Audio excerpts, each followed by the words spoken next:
The following podcast is a proud member of the Blue Collar Roots Network. Find all the shows by visiting bluecollarroots.com.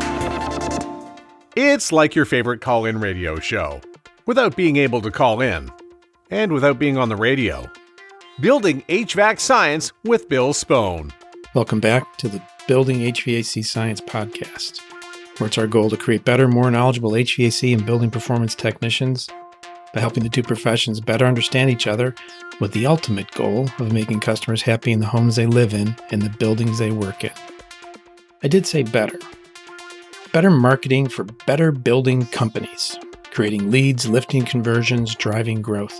Now that's the motto of the Energy Circle, the brainchild of our guest today, Peter Troast, a rare marketer who's taken technical training in building science, which is a central topic amongst most of his clients. He's also upgraded his office space for better IAQ, and he monitors it, so he's into the technology.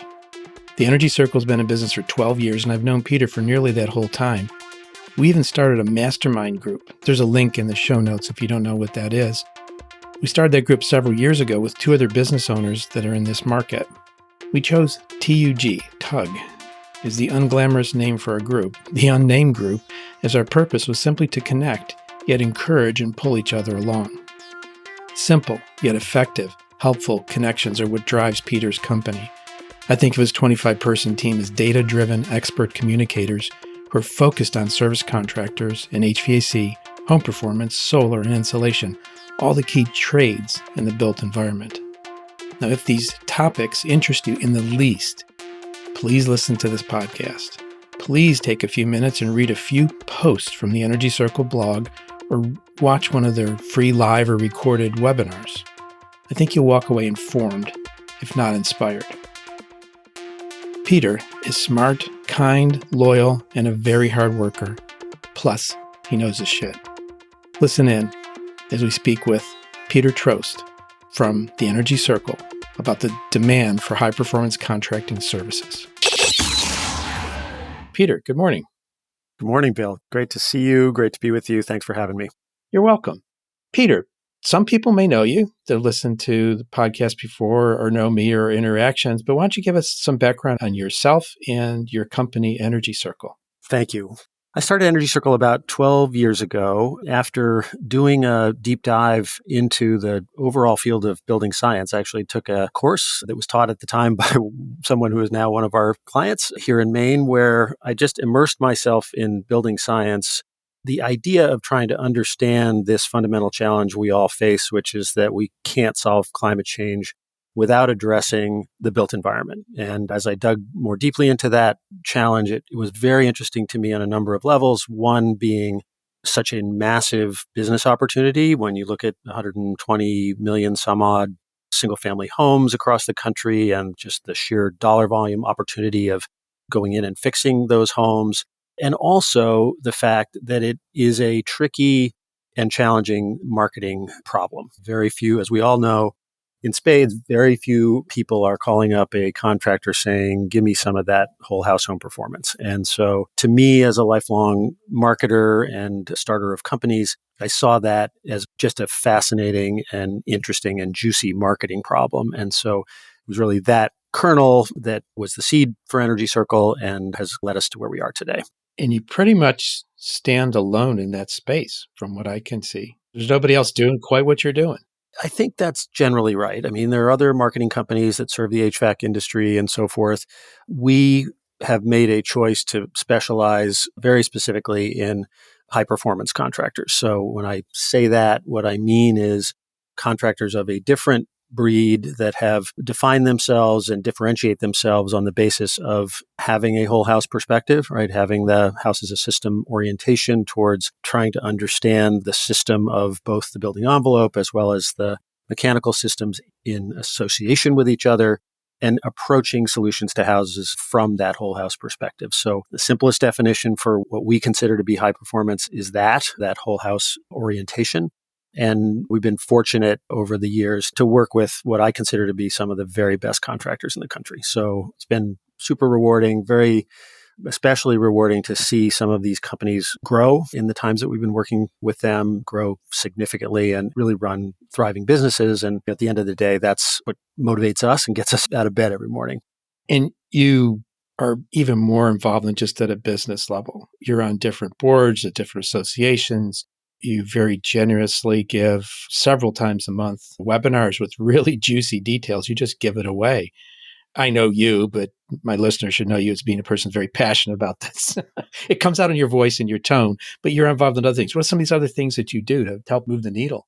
Similar to you, Bill, I feel a real obligation to give back to the industry that we're all dedicated to and trying to promote. And similar to you, the primary way in which I do that is my board seat on the Building Performance Association. So that's really where I give most of my time back to the industry. But at the same time, we're in a very unique spot to be at the center of a lot of the most important issues that we're facing as an industry. So the recruiting challenge is one, for example, that I think is every company is challenged with. We as an industry are challenged with. Our objectives to fix a lot of homes is challenged with.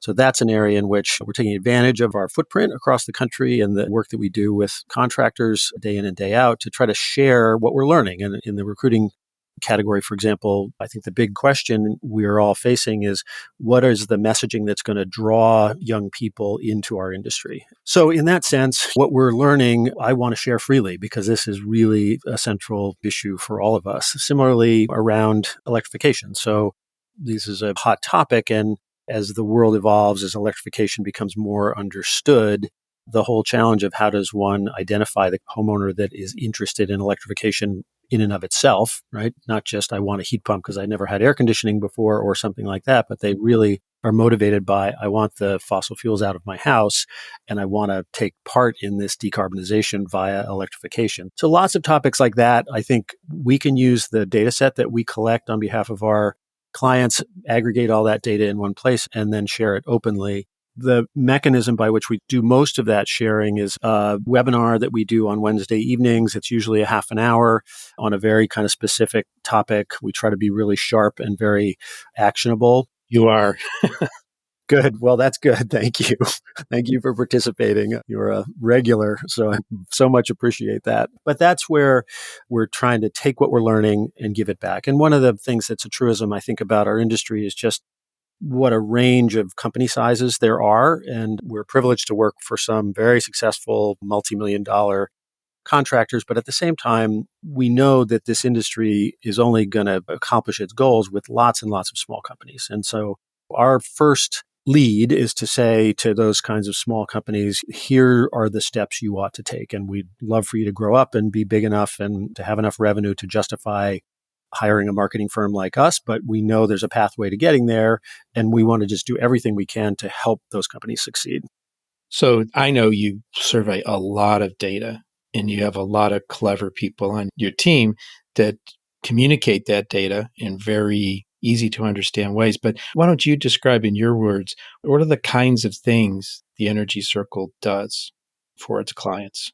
Yeah. So the way we've set up the business model is that we want to be the month in and month out marketing arm of really good companies. And we've talked so far mostly about contractors, but a growing part of our business is what we call business to business, meaning other companies in the industry that are not necessarily marketing their products or their services to consumers, but they're very often marketing those services directly to contractors, right? So an example of this would be Ventacity, which is the maker of the most efficient commercial ventilation products, HRVs and ERVs, and also a growing line of indoor air quality monitoring devices. And they are bringing their product out to market to contractors, to architects, to engineers, building owners, and specifiers. And so that's a growing part of the business. For the most part, our day in and day out activity revolves around a variety of digital marketing and lead generation tactics. Google Ads tend to continue to this day to really be the workhorse of what we do.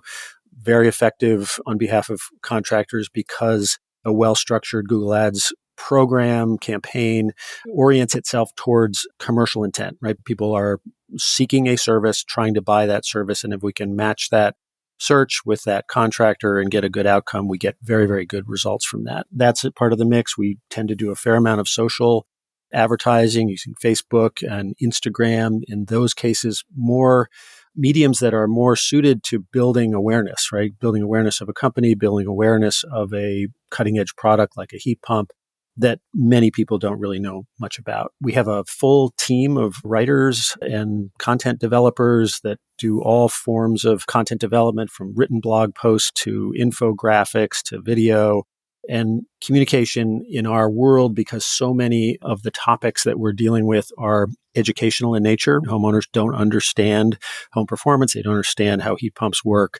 They are interested but curious about this whole electrification thing.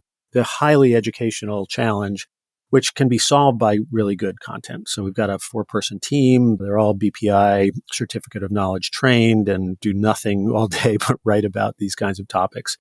And that content feeds into search engine optimization, which is really the task of how do you win traffic to a website through organic means, natural traffic that is just out there searching and so forth.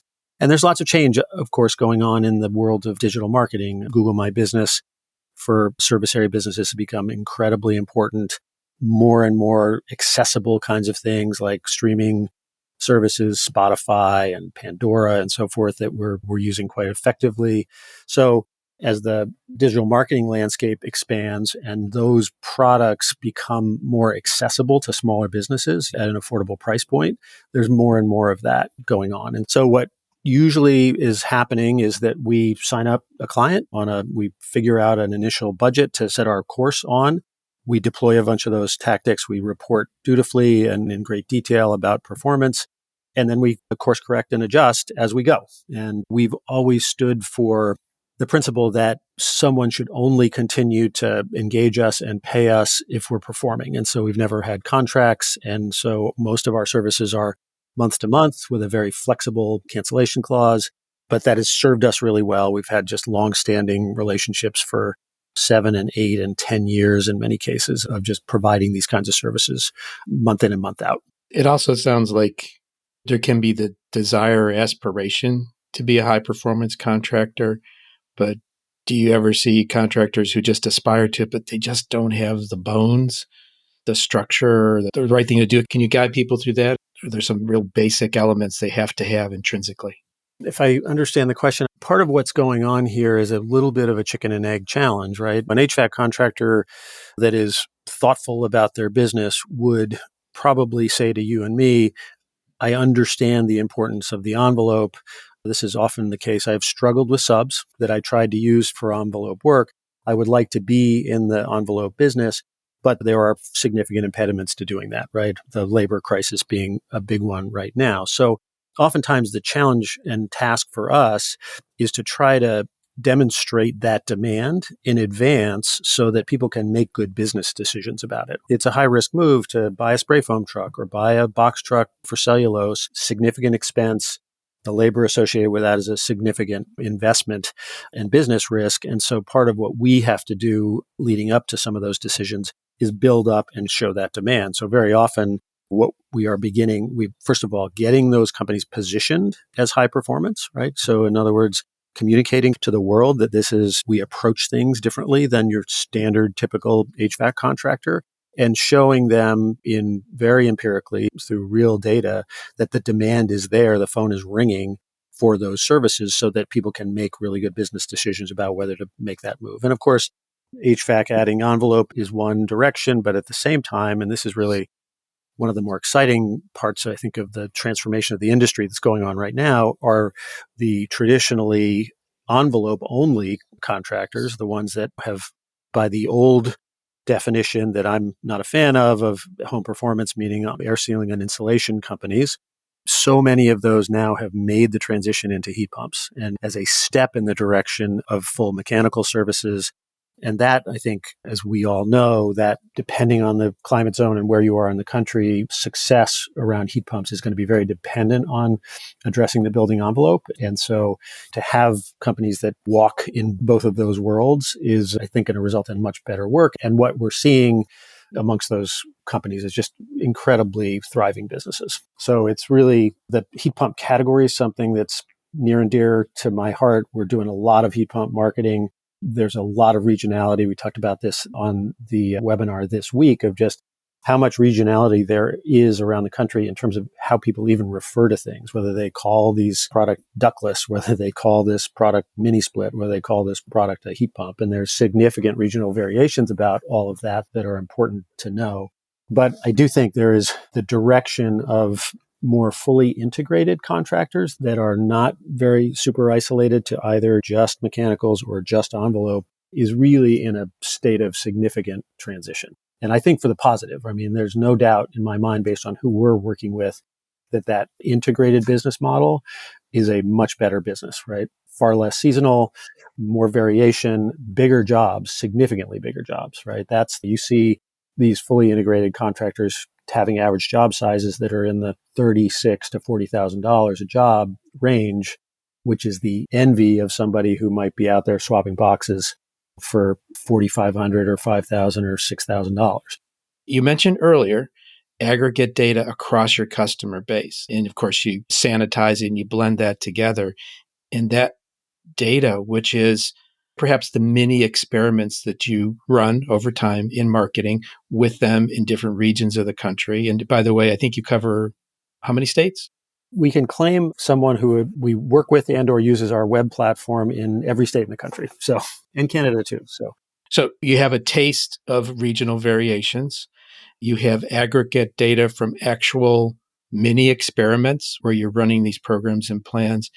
And all that data comes back into your team and you can use that to serve every customer. I'm just going to say, I'm a big fan of what Peter does, and you'd be dumb not to try it out because it's like delving into the encyclopedia of knowledge in this very refined area. Of course, you are specialists, but talk about, I think you also deal with solar, insulation, HVAC, home performance. Can you talk about that mix? We use the term better buildings to define our sector. And I know that's not necessarily a term of art, but it's our way of saying, look, if you are doing work in a building to improve its energy efficiency, to improve its mechanical systems, its ventilation, and or its production of renewable energy, that's our zone. We also have a growing part of business in high performance new construction. So a very unique set of usually custom, but very high performance new construction companies that are doing things on the level of passive house, super efficient homes like yours, Bill. And so that's our sector. And I think what has been interesting to watch over the years is just the transformation and morphing of the sector. And I think what's happened from my perspective is that there's very few monolithic business models out there anymore, right? You have in these northern cold climate locations, Maine and Vermont being the leaders, you've got this whole new breed of company that has risen up as just a heat pump company, that they wouldn't necessarily define themselves as traditional HVAC. They're not really doing anything else, but they're selling heat pumps in significant volume. And that's unique to the sort of unique regionality of these northern climates that have lots of oil. A single head mini split can take some load off that oil without necessarily a complete system swap out. And you've got these places like where I live in Maine, we've never had air conditioning before, right? And so suddenly we've got super efficient air conditioning. So that's happening. We're seeing more traditional HVAC companies add solar, right? And whether they choose to go to market in solar against straight solar companies or simply use solar as a way to more broadly sell to their existing customer base, we're seeing lots of success there. This amazing, and I think the new legislation, which is literally even seeing for one of our solar customers in the Boston area, good sized company, we think that we're seeing demand rise just based on the enthusiasm and attention around the Inflation Reduction Act, just because of the extension of the tax credits and the removal of the uncertainty about the tax credits, which has obviously been such a driver of solar for so long. So I go back to, you look at the companies that have figured out a way to offer lots of services. These are really thriving companies that have built strong customer bases, can return to those customers to say, there's this new heat pump rebates in New York State, or we now have solar to offer you. We've been very involved, as you know, and following your lead around all of the issues around healthy home and indoor air quality, and really trying to navigate this through COVID and the awareness that got built about indoor air quality during COVID. The end result of which is that we've seen an uptick in the ability to sell whole house ventilation. Whereas it's always been our biggest challenge in indoor air quality to get a homeowner to understand the house as a system, as opposed to just immediately concluding, well, I just need to get a HEPA filter or some kind of fancy filter to deal with this, that the building performance really has everything to do with it. And so that has changed, and it's very exciting, right? It's not necessarily an easy sell. And once again, very few homeowners have a perspective about the ventilation, but a couple of our clients have really added to their diagnostic processes. We will determine what ventilation you have. And as there's been so much attention to it around schools and offices, and air changes per hour suddenly getting talked about at the homeowner and consumer level, people are curious. And so we're seeing at the margin some of that change where, come evaluate what do I have for ventilation. And as you well know, the degree of confusion is amazing. People think that mini splits are providing ventilation, right? So the hot air that comes out of the condenser is the cool air that's blowing in the evaporator. It's the same air, right? And those little pipes moving air? exactly. That's right. Those little copper pipes. You mentioned a couple things here where you walk the talk with your team. You said your team has received certification in building BPI's building performance principles. I know you did some mods on your office to improve the ventilation there. You want to talk a little bit about that? So maybe the value of the building performance principles. What have you seen when someone who worked for you that didn't have it versus when they received it? What draws people to work at Energy Circle, and there's now 25 of us, and we look for often expertise in their field. They come in as a marketer, they come in as a content developer person, they come in as a technology developer, a web developer. Most of the time, that's first. Second, typically, is they want to work for a company like Energy Circle because we're doing something different in the world. You're not just out there slinging marketing for personal injury lawyers or dentists or orthodontists or whatever. This has got a bigger purpose to it. With that base of expertise, we have to get people to fully embrace and understand building science principles. And we use the BPI certificate of knowledge as our core entry point into that. And then we just do everything we possibly can to help people get educated. We bring folks to the Building Performance Association home performance conferences. We get them to volunteer on some of the technical tracks. We're quite generous in terms of helping people with their own homes. We have a new person who just moved to Maine from Bakersfield, California, rented an apartment sight unseen, gets in there, and her children are sick from what she assumes to be mildew, right? And of course, that leads us down an entire track. As you mentioned, in our own office, we had the luxury when we moved in of dictating to the landlord that we wanted to go with an all-electric system. So we have a very sophisticated Fujitsu VRF system with the Ventacity HRV separately ducted system. We have 2 sets of monitoring devices in the office, the IAQ Pro from Ventacity and also the Aware Omni, which I know you're well acquainted with. And we make the data public. So the indoor air quality of the office at Energy Circle is on the internet. You can look it up and you'll notice at the moment that we're having some humidity challenges. But it's been a great learning experience for all of us to dive into this. And when COVID happened and we looked at the original ventilation calculations and looked at what the recommendations were on air changes, we made some adjustments. And the beauty of the system was I could do it, right? I just went into the system and I turned up airflows. So it's great. We battled with the HVAC contractor and are still battling on MERV 13. But all of these become little moments where we're experiencing things directly that happen all the time. They're happening out there in the world. And so we do everything we can to bring everybody along. We've written pretty extensively and very transparently about all of this on the Energy Circle blog. And so it's fun. I think these N of 1 experiments, you can really learn a lot. And I'm hopeful we can do more and more of this with our staff's individual homes. So it's a good way to learn. Before we started, we spoke about a recent event that we both attended, which was Building Science Summer Camp. More so about the Building Science Corporation. And you had a role in their website. Want to talk about that? Yeah, so we have the honor, frankly, to manage buildingscience.com. And on behalf of Betsy Pettit and Joe Stebrick at Building Science Corporation, I no doubt your listeners have spent many hours on buildingscience.com. It is Well, if not, they should now. They should now. Well, it's a marvel of a site in the sense of how much organic traffic it gets around these many infamous articles that Joe has written and various articles that were written as part of the Building America research projects over the years. And there's an enormous treasure trove of in some cases academic, but in some cases very in-depth information about all kinds of topics, the perfect wall, and et cetera. And so, yeah, we have the privilege of managing the website on behalf of Building Science. We're doing a significant upgrade on it right now. As I said, it's a sight to see. If you could look under the hood and see how much traffic it gets, it's pretty phenomenal. And of course, it's the engine for Building Science Corporation in terms of their consulting services and all of the trainings in building science principles and fundamentals that Joe Stiebrick does, which are extraordinary and something that I strongly recommend people take advantage of if they've never had a class with Joe. It's smart and he's an extraordinary person and a lot of fun to get taught by.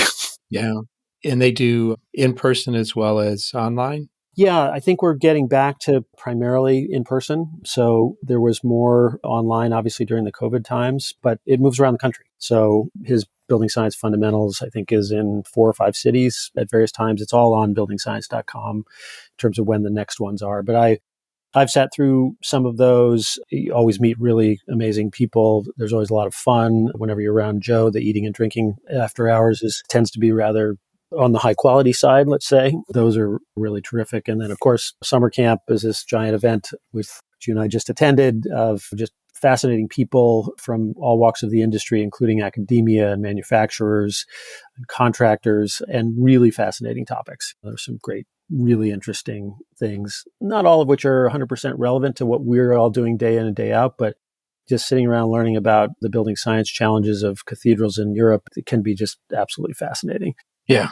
Yeah. What are some of your most trafficked blog posts? Oh, this is a good question. You're going to make me dig into the archives. It's interesting.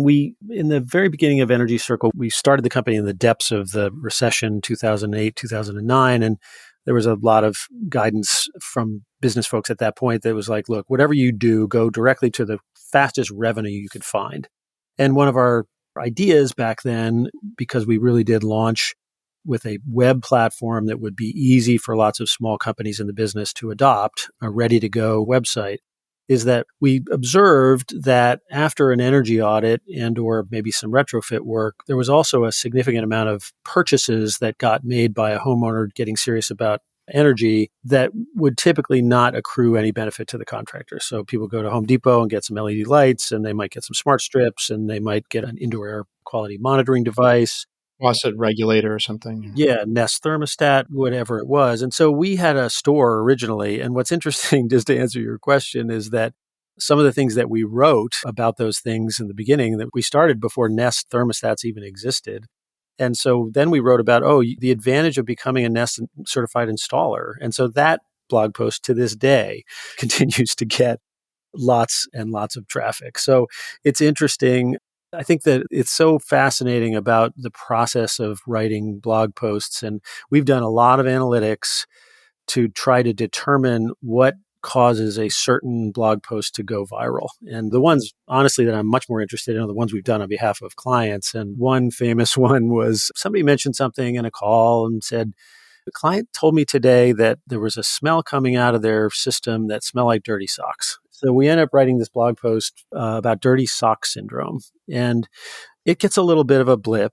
It goes dark for literally a year. And then somehow, just through the nature of how these things happen, this thing suddenly goes viral. And for the last 2 to 3 years, for this particular client, this one blog post represents about 20% of the overall traffic to their website. And it's just because a particular subject got caught. And so we work very, very hard to try to understand those patterns and try to sort that out. It's not easy, right? It just, who knew that a subject like dirty sock syndrome would suddenly get some traction and more people would be searching for dirty sock syndrome and finding this blog post for one contractor in the state of New Jersey.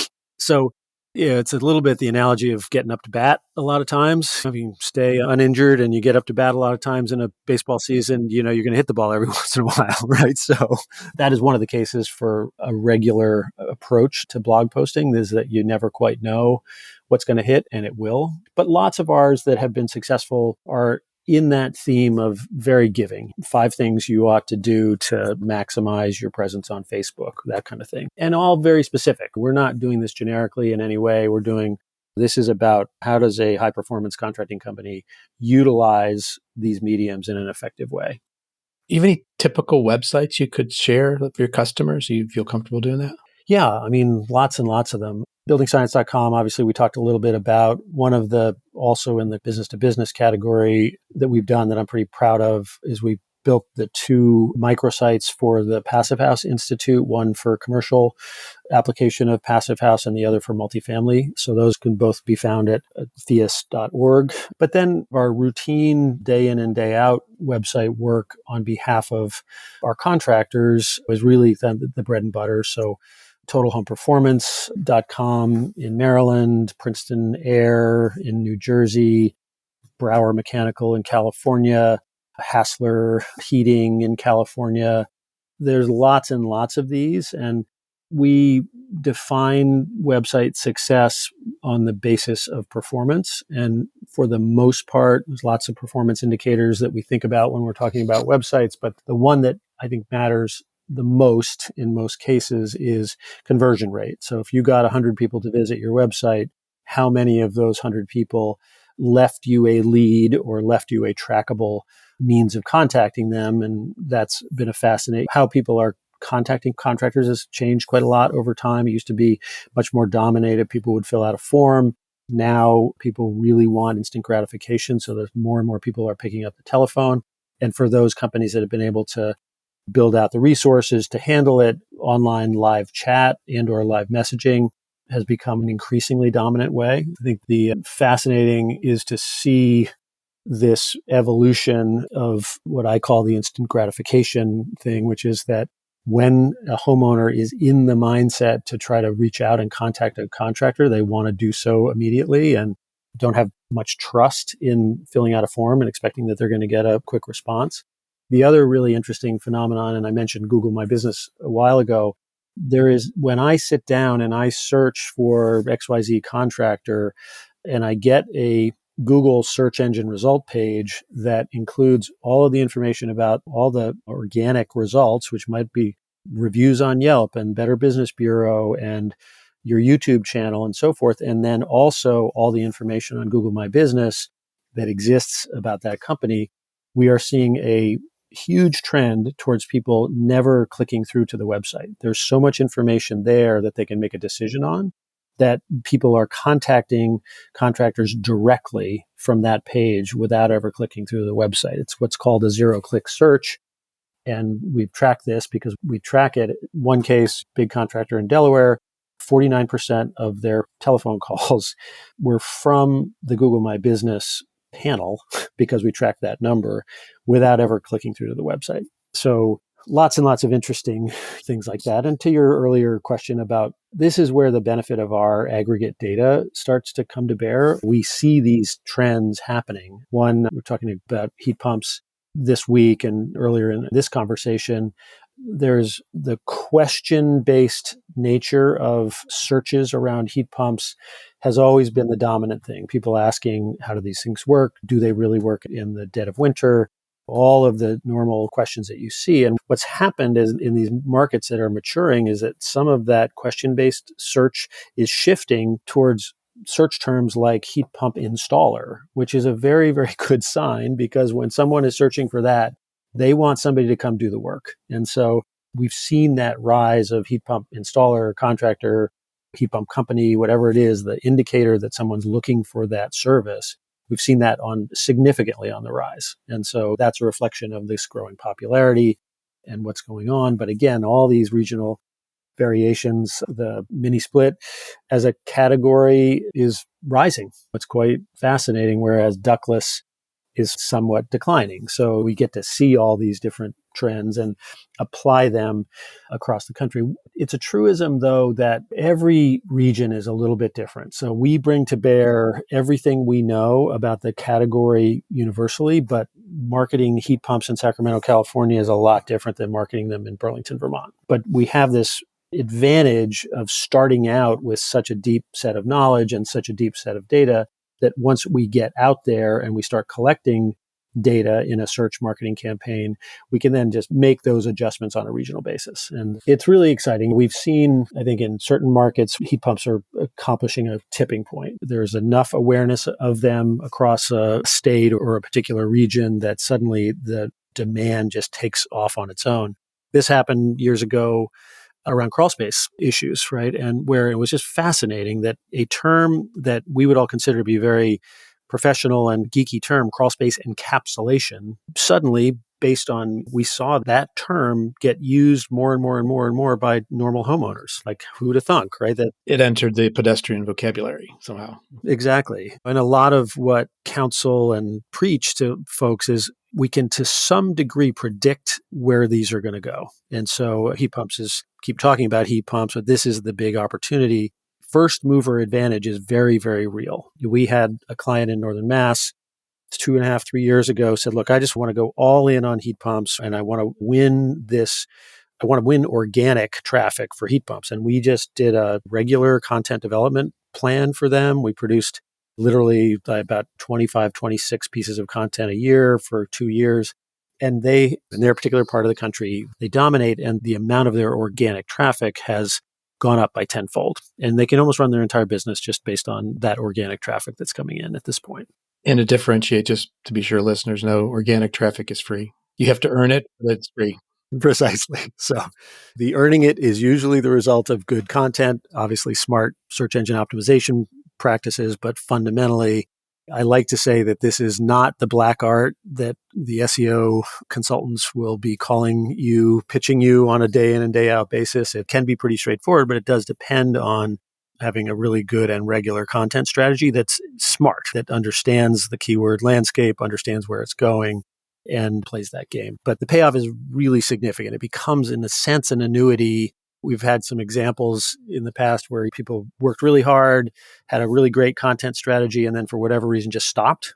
And even in the cases of stopping, those companies thrived for years before things started to decline. So it's a pedestal you can earn and get on, and it can be a big driver. And of course, when that happens, you then have the option of turning up or turning down your paid advertising as much as you want. And so becoming less dependent on that channel is obviously everybody's goal. Sure. Are your webinars archived? They are all archived. You can find them on energycircle.com. And so they're all there.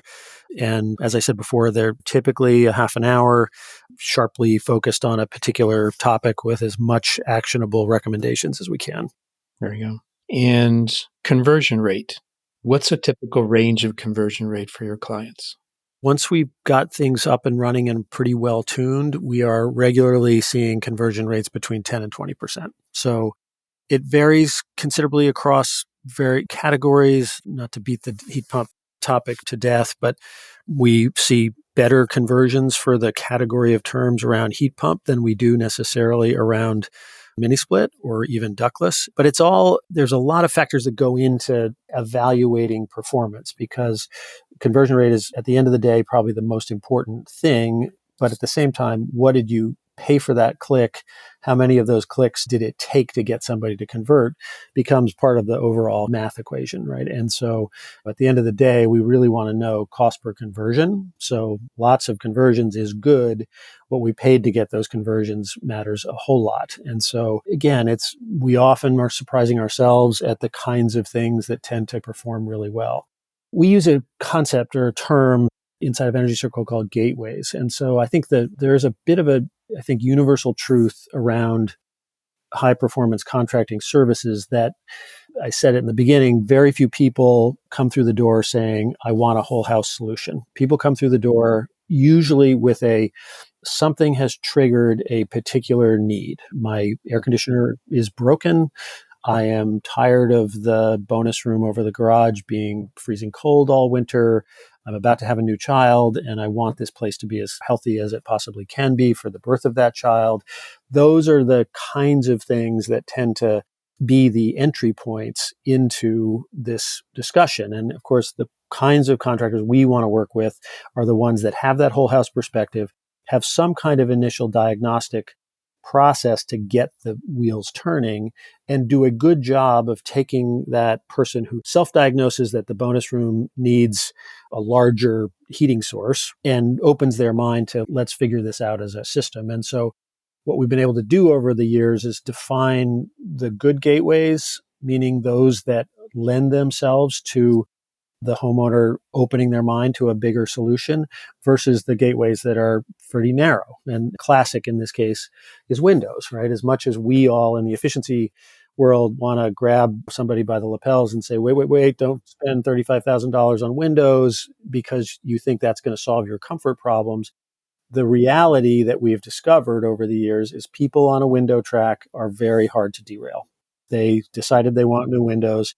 They're very difficult to derail. So this has a lot to do with how we structure these campaigns. Anything related to comfort, typically comfort problems, is very often a very good gateway. If someone just says, look, I'm tired of it being freezing in that room, or I'm tired of it being so hot in that room in summer, that lends itself to people being fairly open-minded to whatever the solution may be. So this is one of the very interesting parts about high performance contracting and the kind of marketing that we get to do.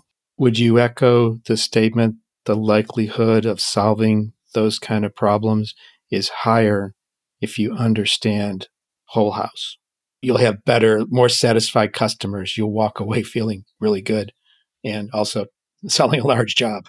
Exactly. And I think our job is to get the invitation to the dance. And so, because at some point, really, once you're seated at the kitchen table, right, our job is to some degree over. And so how well that communication goes, but obviously we set the tone for the nature of how that's going to go. You understand the vocabulary and the process. Yeah.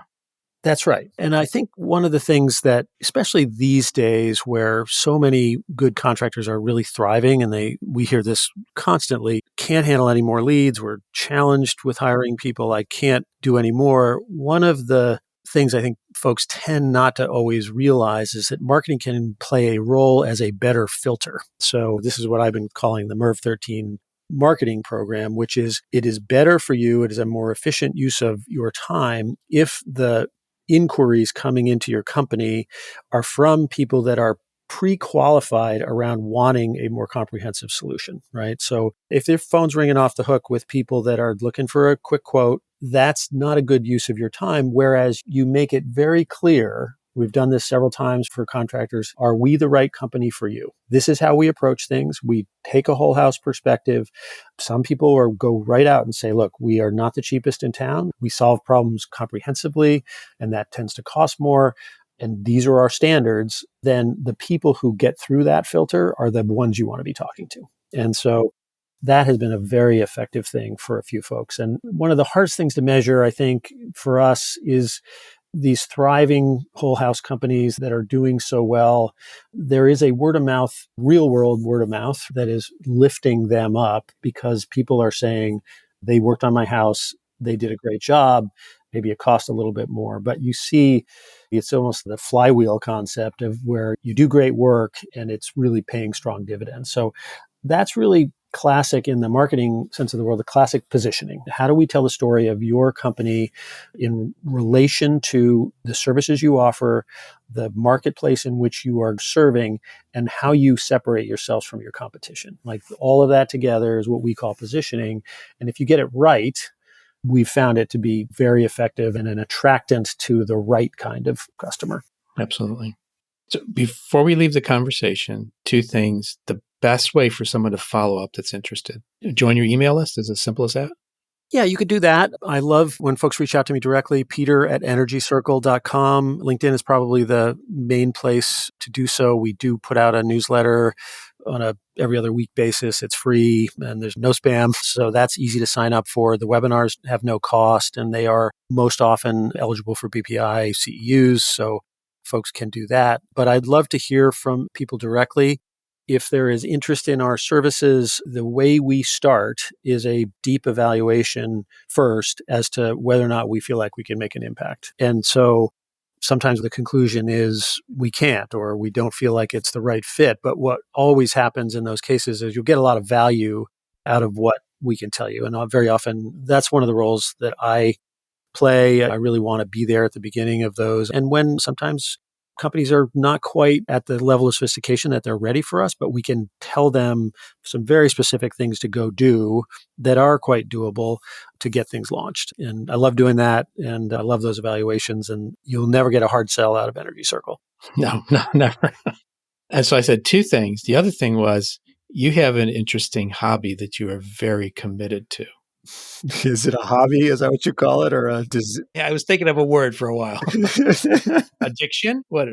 A few years ago, I evolved from just being a few miles of running with the dog in the woods trail runner to being a legitimate ultra marathon runner. So I've stepped it up over the last few years. I think I've done about 12 ultra marathons, 5 so far this year. And yeah, it's a big commitment. It's something I dearly love. I just love being in the trails and I love being in the mountains. And I think of you often, Bill, just given our history talking about businesses together. There's a lot about ultra marathon running that has lots of analogies for business. First and foremost, there's nothing else in my life that I've ever had to have such a disciplined training and lead up process for. And you get ready for one of these big races and it's a minimum 4 months. I train all year round, but even as you go, it's a minimum of 4 months and it's a sequential set of training. And as we think about planning in business, sometimes there's some great lessons there.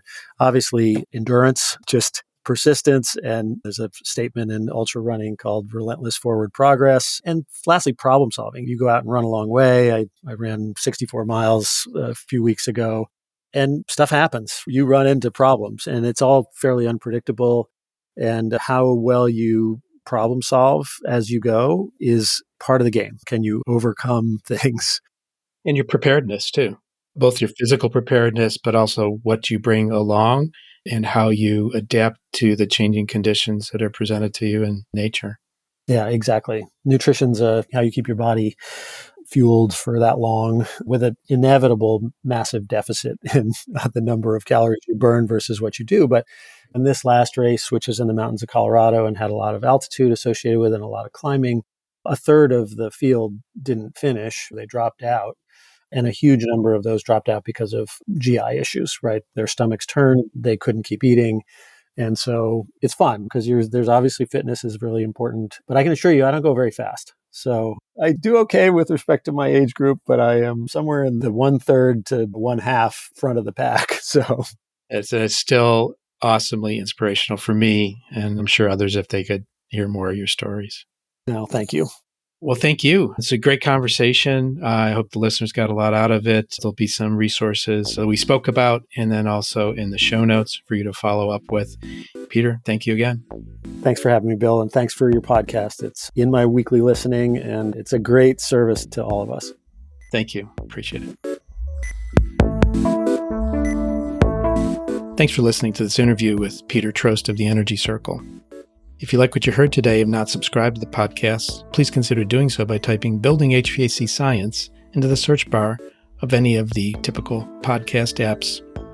Other trade-related resources and influencers include the HVACR School, HVAC Shop Talk, Stephen Reardon, HVAC Reefer Guy, Tool Pros, Service Business Mastery, Quality HVAC, HVAC Overtime, HVACR Videos, AC Service Tech, Grayson Corbett from HomeDiagnosis.tv, and of course, Jim Bergman and all the great content he produces on MeasureQuick and with other interviews. Thanks again for listening to this podcast of Building HVAC Science. We hope you appreciate the work. If you want to drop me an email, share your thoughts, you'll find me at bill@truetech.tools.com. The Building HVAC Science podcast is a production of True Tech Tools Limited. Thanks. Until next time.